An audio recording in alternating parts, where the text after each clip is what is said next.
I think all magicians do sandwich tricks wrong, right? That's a trick where you have a card appear as a fill-in between two other cards. My problem with them is that if these are two slices of buttered bread, then the buttered sides would go together, not like this. I think that's just weird, or is that just me being pedantic? Who knows? Either way, this is how I think it should be done. You take the buttered sides and place them together, right? So you have two aces, buttered side up. Now we need a card selected, or a fill-in selected. So let's say stop, and let's say you want to stop on this card. And what we can do is actually have this card signed. So if we take it out of the deck, you could sign your name nice and big across the face, and we'll lose it somewhere near the center, about halfway down, right? So let's just kick that card in, boop, boop, boop, boop, boop, boop, boop. Leaving the two aces buttered face to face on top. You can see there's nothing between them. All we have to do is just wait for a moment. Now, look, if I spread, now you can see there's a fill in between the two aces. Just like that, your selected card. What am I doing with my life? These are playing cards. They're not bread and butter. If they were, I would have gobbled them up. I know what you guys are thinking. What the hell are we doing here on a Saturday? We don't do tutorials on a Saturday, but today's a special Saturday. I want to say thank you to all of you for being so fucking awesome. My channel's blown up this week. Not like millions, but so many subscribers, so many people commenting, thousands and thousands of views. I think it's the Blackpool video, I don't know, but I just want to say thank you with a free tutorial because you're all awesome. And if you haven't done so already, please hit that subscribe button because as you're about to find out, we do so much cool shit on this channel. We do tutorials, we do Sunday sessions, we do live magic, we do the business. So thank you to all of you that have done so this week. Literally just made me so happy and you guys are rock stars. I just say thank you. Here is my sort of weird take on sandwich card effects. It's something I published years ago in my Rebel lecture notes, like I think 12 years ago. And you can use this as a modular thing, or you can use it, so you can use it without, you know, in your existing routines, or you can use it as a standalone effect. And either way, it's just a cool, interesting take on sandwich card trick. So get yourself a deck of cards, grab yourself a coffee or a beer, or whatever tickles your fancy, and let's dive straight into it. I don't even have a name for it. It's just like a proper sandwich trick. What am I on about? So for those of you that have been following me for over a decade, you'll have read this in my lecture notes called Rebel. You'll recognize this from a long time ago, from about 10 years ago or so. It's a sandwich effect that I placed in there, and I'm just going to run you through how it works. Now, this was basically an exercise of me thinking, if these are really sandwiches, if these are really pieces of bread that you do to sandwich, you really wouldn't have the one buttered side facing out, right? It would be like this. And it just sort of led me down this path of a fun method for the effect. So to begin, you're going to take two aces and place them face to face. And you can use any cards you want, right? And I just think it's funny to sort of explain this to spectators because it kind of gets them like laughing. And now you're going to need to get a double, right? Now, what's cool here is that you've got to use a center double. And for like anyone that knows the Dan and Dave center double, which is this one, right, then you can use that. But I developed one which I can do at chest height, and I've been doing this for well, since I created the effect. But basically, I like this one at chest height, just because when you're performing, if everyone's watching, then doing this here always feels kind of hidden, right? So what I like to do is be able to get people to stop and change their mind on a card. And the other thing is that the deck is starting from here, so they can change their mind and you can stop you anywhere. It just feels a lot more free. So I'll just show you how this works. It's super easy.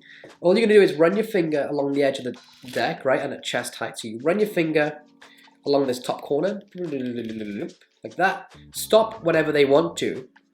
And now you're gonna riffle off their card plus one more. What you're gonna do is, using your right hand or left hand, depending, ring finger, is you're going to just pinch hold of the corner of these two cards, right? There's two cards there. You're going to pinch hold of the corner, and your thumb is automatically going to be holding that double. So at speed, right? Boom. Same card. 1, 2. Now you're going to reach forward, just grab it with your ring finger and strip it straight out the side. Okay? And you've got yourself a center double, but done at chest height. Now what I do here is a Stuart Gordon turnover. So that is to basically, as I bring the card up, I'm going to keep a firm sort of grip on it and allow my thumb to run down the face. And it's really hard to do this slowly with a different angle, but I'll try my best for you guys, is that when I'm here, my ring finger's on top and my thumb is at the bottom. As I turn my hand around, I can place my ring finger against the card and run my thumb, sort of nail part of my thumb down the face of the card to show a double. And it's really hard to do that slowly, and it's more of a knacky thing, but it's just, if you search for Stuart Gordon turnover, you'll find a lot of tutorials on it. But again, here, strip out and turn over, okay? And that's going to get me in this position to just basically do a normal double. Now, one other thing to note with this center double is that a lot of the time when you're first starting out, so you get the 2 cards here, you sometimes, if you put too much pressure on the back of the deck will spread and split like that, okay? And you don't want that to happen, and if anything, it'll fall downwards. It'll be a total mess. So you have to have a sort of deft grip on the deck, so you get 2 cards off and strip them straight out, and you want to make sure that you're not going to let the rest of the deck fall, and that's what's probably going to happen the first few times you try it. You turn these cards over and have people sign them, and again, I'm making sure to grip them between my thumb and middle and index finger of this hand, boom, so I can show this all nicely around. It's kind of like a Gary Ulay kick-out move. And now I'm just going to go into a double. So I go into a double and place the X card into the center. That leaves me in this position. This selected card, the ace, face down on top of the other ace, right?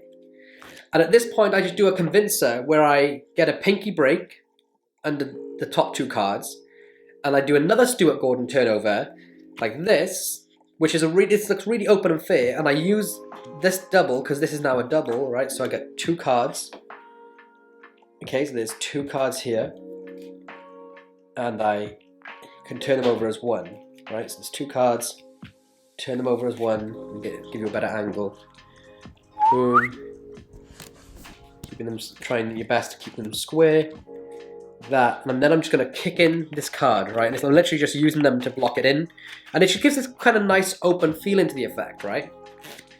So now we're in this position of selected card, ace, and ace, face to face. And now what you can do is you, at this point, you can do another convincer if you want. So you can allow a double to spread. You could just turn over, you can get another pinky break and be like, watch, so there's nothing between the 2 aces. And this just looks ultra clean. You know, this sort of position just looks really, really nice. But here, boom, there's nothing between them. Making sure not to split them. Nothing between them. Snap, create a moment of magic. I know a lot of people don't like to do snapping to create the moment anymore. You can cast a shadow or have them do something. You can flick the cards, whatever you want to do. And then you're going to spread and show that the filling has appeared between the 2 aces. And now you're just going to do this really innocent moment, which if anyone doubts this, you just need to do it once. This, I've been doing it for, like I said, like 10 years. This just goes by everyone. I'm going to turn over apparently the center card, but it's not, because we're in this position, right? But I need to display this card as the center card. So what I'm going to do is this. As I turn my hands over, I'm going to take these 2 cards, turn them over, and I'm going to swap them over. So they're going to swap positions. So I do that with literally taking my hands like this and moving my fingers out. So I grab it, and as I come around, boom, they switch. Okay, so now that queen's face up. What's nice is that for a moment they see the image of the queen between the 2 aces, right? Because that's what they think's happened anyway. But just to bring it back, I kick that ace back into position.